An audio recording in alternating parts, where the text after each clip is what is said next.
जोहार नमस्कार। खबरें जो रहती हैं चर्चा में, खबरें जिस पर बातें होती रहती हैं, कुछ नवीनतम ताजा खास खबरों में से कुछ खबरों पर आइए नजर डालते हैं। जोहार दर्शकों, प्रस्तुत है झारखंड एवं देश दुनिया की 25 बड़ी खबरें। पहले बात झारखंड की।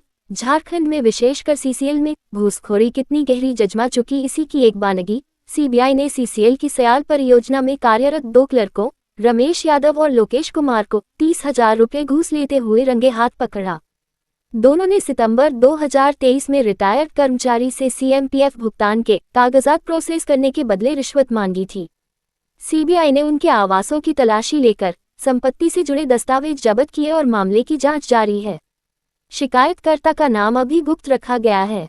10 दिनों से बिना डीजीपी के चल रहा काम, बिना वेतन के डीजीपी दे रहे सेवा। बाबूलाल मरांडी ने झारखंड सरकार पर आरोप लगाया कि राज्य में 10 दिनों से डीजीपी का पद खाली है और जो कार्यकारी डीजीपी हैं वे बिना वेतन की सेवा दे रहे हैं। उन्होंने हेमंत सोरेन सरकार पर संविधान की अवहेलना और भ्रष्टाचार को बढ़ावा देने का आरोप लगाया, ये कहते हुए कि सरकार ने प्रशासनिक व्यवस्था की विश्वसनीयता को नष्ट कर दिया है। देश में हो गद्दार तो दुश्मन होगा ही खुश। रामगढ़ जिले में 20 वर्षीय साहिल अली को सोशल मीडिया पर पाकिस्तान के समर्थन में पोस्ट करने के आरोप में बीएनएसएस की धारा 127 के तहत गिरफ्तार किया गया। स्थानीय विरोध और पूछताछ के बाद उसे भविष्य में ऐसी गतिविधि न करने के आश्वासन पर जमानत पर रिहा किया गया और 13 मई को अदालत में पेश होने का निर्देश दिया गया है। कांग्रेस ने साक्षी थाना में एक नेशनल न्यूज चैनल और उसके पत्रकार के खिलाफ शिकायत दर्ज कराई है, जिसमें आरोप है कि कार्यक्रम भारत तैयार पर देश में कितने गद्दार के जरिए मल्लिकार्जुन खड़गे की छवि को जानबूझकर धूमिल किया गया। कांग्रेस ने इसे आधारहीन और राजनीतिक दुर्भावना से प्रेरित बताते हुए पुलिस से उचित कानूनी कार्रवाई की मांग की है। झारखंड में भीषण गर्मी का असर दिख रहा है, जहां पाकुड़ का तापमान 40.5 डिग्री और जमशेदपुर में 40.3 डिग्री सेल्सियस दर्ज किया गया। वहीं कुछ इलाकों में बारिश भी हुई। राज्य में जल संकट गहराता जा रहा है क्योंकि करीब 74,500 ट्यूबवेल खराब हैं, जिनकी मरम्मत के लिए सरकार ने 259 करोड़ रुपए मंजूर किए हैं। मगर कई स्थानों पर स्थानीय सरकारी कर्मचारी की लापरवाही से समस्या और गंभीर होती जा रही है। चाईबासा जिले के गंगदा पंचायत के 14 गांवों में भीषण जल संकट उत्पन्न हो गया है क्योंकि जलापूर्ति संयंत्र की बिजली काट दी गई है, जिससे पानी की आपूर्ति पूरी तरह से ठप हो गई है। ग्रामीणों ने प्रशासन और अधिकारियों पर भ्रष्टाचार का आरोप लगाते हुए उच्च स्तरीय जांच और कड़ी कार्रवाई की मांग की है और चेतावनी दी है कि अगर समस्या का समाधान नहीं हुआ तो वे आंदोलन करेंगे। जमशेदपुर में बॉलीवुड नाइट कार्यक्रम में बॉलीवुड गायिका कनिका कपूर और डीजे कोयल की धुनों पर विश्वविद्यालय के छात्रों ने भरपूर मनोरंजन का आनंद लिया। कार्यक्रम के दौरान विद्यार्थियों को पढ़ाई और मनोरंजन के बीच सामंजस्य बनाने का अवसर मिला और लगभग 4,000 छात्रों ने इसमें भाग लिया। जमशेदपुर के पोटका क्षेत्र में मैया सम्मान योजना के लाभुकों की सूची में 358 नामों पर सवाल उठ रहे हैं, जिनमें कई घुसपैठियों के होने की आशंका जताई जा रही है। पंचायत में एक ही मुस्लिम परिवार होने के बावजूद 15 मुस्लिम परिवारों का नाम सूची में शामिल होने से जांच की मांग उठ रही है। बाबूलाल मरांडी ने जेएसएससी सीजीएल परीक्षा में पेपर लीक मामले में मुख्यमंत्री हेमंत सोरेन पर गंभीर आरोप लगाए और मामले की सीबीआई जांच की मांग की। उनका कहना है कि सरकार ने पहले इस घोटाले को दबाने की कोशिश की और अब तक गिरफ्तारी केवल निचले स्तर के कर्मियों तक सीमित है, जबकि असल साजिश मुख्यमंत्री कार्यालय तक पहुंची है। भारत की तीरंदाज दीपिका कुमारी ने तीरंदाजी विश्व कप के रिकर्व स्पर्धा में कांस्य पदक जीतकर सेमीफाइनल की हार से उबरते हुए शानदार वापसी की, जबकि पार्थ सालुके ने पहली बार पोडियम पर जगह बनाई।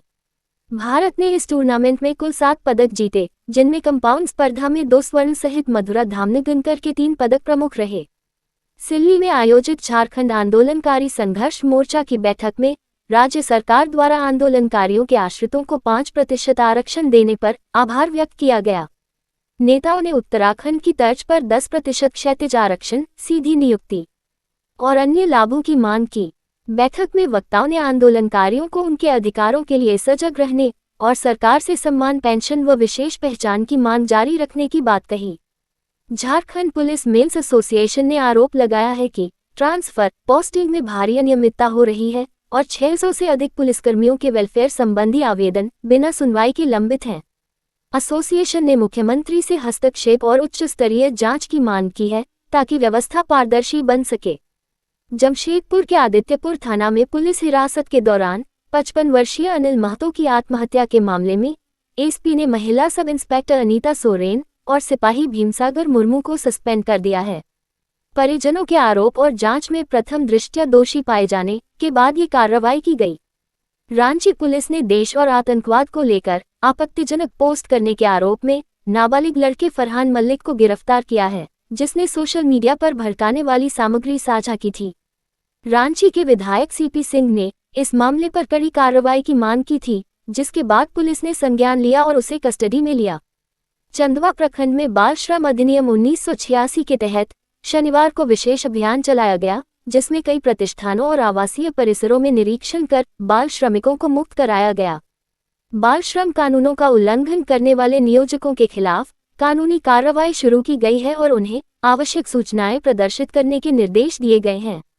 अब देखिए राष्ट्रीय सुर्खियां। रक्षा मंत्री राजनाथ सिंह ने ऑपरेशन सिंदूर को भारत की राजनीतिक, सामाजिक और सैन्य इच्छाशक्ति का प्रतीक बताते हुए कहा कि भारतीय सेना की ताकत पाकिस्तान के रावलपिंडी तक महसूस की गई।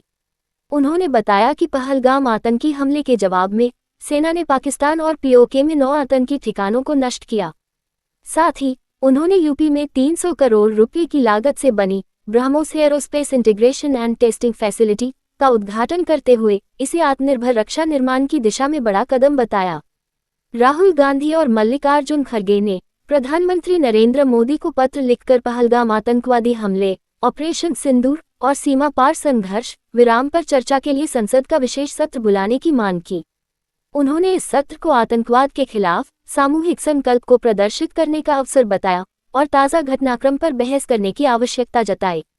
बिहार की बेटियों ने खेलो इंडिया यूथ गेम्स 2025 में रग्बी फाइनल में उड़ीसा को 22-0 से हराकर गोल्ड मेडल जीता। ये जीत बिहार के छोटे शहरों और गांवों की प्रतिभाओं के लिए एक महत्वपूर्ण संदेश है, जिसमें महिलाओं की ताकत और खेलों में उनकी बढ़ती भागीदारी को दर्शाया गया है। भारत पाकिस्तान सीमा तनाव के कारण एक सप्ताह के लिए स्थगित आईपीएल 2025 अब 17 मई से फिर से शुरू हो सकता है। बचे हुए मैच लखनऊ, हैदराबाद, कोलकाता और अहमदाबाद में खेले जाएंगे और फाइनल 30 मई या 1 जून को आयोजित हो सकता है। मुंबई इंडियंस के खिलाड़ी शिवालिक शर्मा को अपनी पूर्व मंगेतर से शादी का झांसा देकर यौन शोषण के आरोप में गिरफ्तार किया गया है और उनकी जमानत याचिका कोर्ट ने खारिज कर दी है। जोधपुर पुलिस ने युवती की शिकायत पर गुजरात के बड़ोदरा से शिवालिक को हिरासत में लिया, जिनका घरेलू क्रिकेट में अच्छा प्रदर्शन रहा है। ऑपरेशन सिंदूर पर भारत विरोधी और भड़काऊ पोस्ट शेयर करने के आरोप में मुंबई पुलिस ने 20 वर्षीय साहिल जहरुद्दीन खान को इंस्टाग्राम पर पोस्ट करने के लिए गिरफ्तार किया है। पुलिस ने आईपीसी और आईटी एक्ट की धाराओं के तहत मामला दर्ज कर देश विरोधी गतिविधियों पर कड़ी कार्रवाई का संदेश दिया है। भारत पाकिस्तान सीमा पर बढ़ते तनाव के कारण स्थगित हुई चार्टर्ड अकाउंटेंसी परीक्षाओं की नई तिथियां आईसीएआई ने 16 मई से 24 मई 2025 के बीच निर्धारित की हैं। छात्रों को संशोधित शेड्यूल के अनुसार तैयारी करने की सलाह दी गई है और विस्तृत जानकारी आईसीएआई की वेबसाइट पर उपलब्ध है। मदर्स डे पर लालू यादव की बेटी डॉक्टर रोहिणी आचार्य ने अपनी मां राबड़ी देवी को एक भावुक संदेश देकर जिम्मेदारियों का पाठ उनसे सीखने की बात कही। इस अवसर पर चिराग पासवान सहित कई नेताओं ने भी माताओं के प्रति सम्मान जताते हुए सोशल मीडिया पर शुभकामनाएं दी। मदर्स डे के अवसर पर बॉलीवुड और टीवी सितारों ने अपनी मां के प्रति प्यार और सम्मान दिखाते हुए सोशल मीडिया पर भावुक पोस्ट साझा की।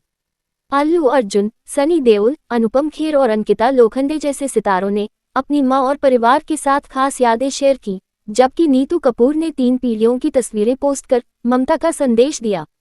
इस दिन ने फिर से यह साबित किया कि मां का प्यार और त्याग हर रिश्ते से ऊपर है। आज बुद्ध पूर्णिमा 12 मई 2025 को मनाई जाएगी, जो भगवान बुद्ध के जन्म, ज्ञान प्राप्ति और उपदेश दिवस के रूप में महत्वपूर्ण है। इस दिन रवि योग, भद्रावास योग और वरियान योग जैसे शुभ संयोग बन रहे हैं, जिनमें पीपल पूजा, चंद्र अर्घ्य और मंत्र जाप विशेष फलदायी माने जाते हैं।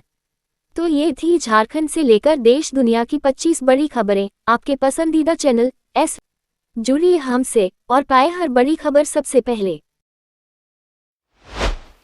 तो कैसी लगी आपको हमारी ये खबर, ये हमें कमेंट बॉक्स में लिखकर ज़रूर से बताएं और ऐसे ही नवीनतम ताज़ा अपडेट्स, खास खबरों से रूबरू बने रहने के लिए बने रहे हमारे संग। कैमरा के पीछे से मेरा सहयोग कर रहे अजय महतो, आनंद चौहान और युगल किशोर भगत के साथ मैं विजय दत्त पिंटू, रांची।